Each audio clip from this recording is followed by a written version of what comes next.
Badan Pengurusan Bersama JMB sebuah kondominium di Tanjung Tokong, Pulau Pinang tampil membuat permohonan maaf secara terbuka kepada penduduk beragama Islam berhubung isu laungan azan di surau kediaman berkenaan. Pengerusinya Alex Lau berkata pihaknya tidak berniat melarang laungan azan di surau berkenaan seperti didakwa setengah pihak.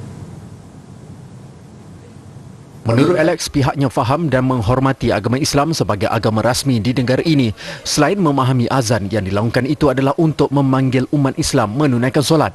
Katanya isu itu sepatutnya menjadi perbincangan dalaman bagaimanapun tersebar dan berlaku salah faham.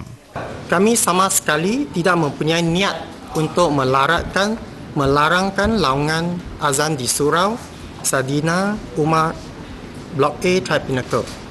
Saya secara peribadi memohon maaf jika ada di kalangan kata-kata dan ucapan saya menimbulkan kemarahan mana-mana pihak. Kami amat kesal dan kecewa kerana isu yang sepatutnya hanya menjadi perbincangan dalaman secara sulit telah disebarkan dan mewujudkan salah faham. Beliau berkata demikian dalam sidang media bersama Yang di-Pertua Majlis Agama Islam Negeri Pulau Pinang, Datuk Ahmad Zakiyuddin Abdul Rahman, yang juga Timbalan Ketua Menteri 1 serta Mufti Negeri Datuk Seri Dr. Wan Salim Wan Muhammad Nur. Sementara itu, Datuk Zakiyuddin berkata pihaknya menyelesaikan perkara berkenaan dalam keadaan tenang dengan melibatkan semua pihak terbabit, namun mendakwa terdapat pihak menularkan video untuk menegangkan keadaan. Azan memang ikut peraturan kita, tidak ada masalah untuk dilakukan, untuk menggunakan pembesar suara, tidak ada masalah, kan? Itulah yang menjadi persoalan azan menggunakan pembesar suara, kan? Itu yang dipertikaikan.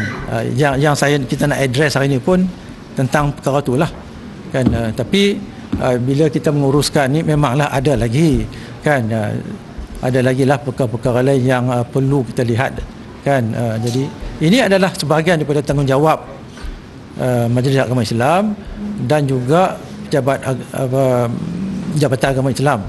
Sebelum ini tular satu rakaman video di media sosial menunjukkan sesi dialog antara pihak JMB sebuah kondominium dengan penghuninya menjadi tegang apabila pihak JMB didakwa melarang pihak surau kondominium itu menggunakan pembesar suara di luar untuk melaungkan azan.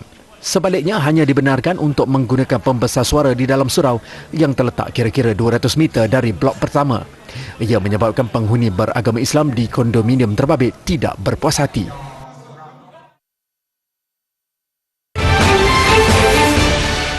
Sementara itu, Ketua Polis Pulau Pinang, Datuk Kau Kok Chin berkata, isu berkenaan telah diselesaikan dengan baik antara pihak JMB dan penghuni dengan laungan azan menggunakan pembesar suara dibenarkan seperti biasa. Justru beliau menyeru orang awam tidak terpengaruh dengan dakwaan pihak tidak bertanggungjawab di media sosial untuk mengeruhkan keadaan. Hanya satu-satu pihak yang cuba gunakan media TikTok tu untuk mensensasikan perkara-perkara ini. Sebenarnya perkara ini dah selesai. Jadi di sini saya selaku sebagai Ketua Polis Pulau Pinang dan saya dengan di sini saya menegaskan dengan setegas-tegasnya bahawa saya tidak teragak-agak akan mengambil tindakan ke atas mana-mana pihak yang cuba memviralkan TikTok apa-apa jenis media untuk memprovokkan kemarahan yang menimbulkan isu perkauman ataupun kegusaran awam. Katanya Majlis Agama Islam Negeri Pulau Pinang dengan bantuan polis telah mengadakan perbincangan dengan pihak terbabit sejak 9 Mei lalu dalam keadaan terkawal. Beliau turut memaklumkan Bukit Aman telah mengambil alih siasatan isu berkenaan selepas 21 laporan polis diterima dari pelbagai pihak.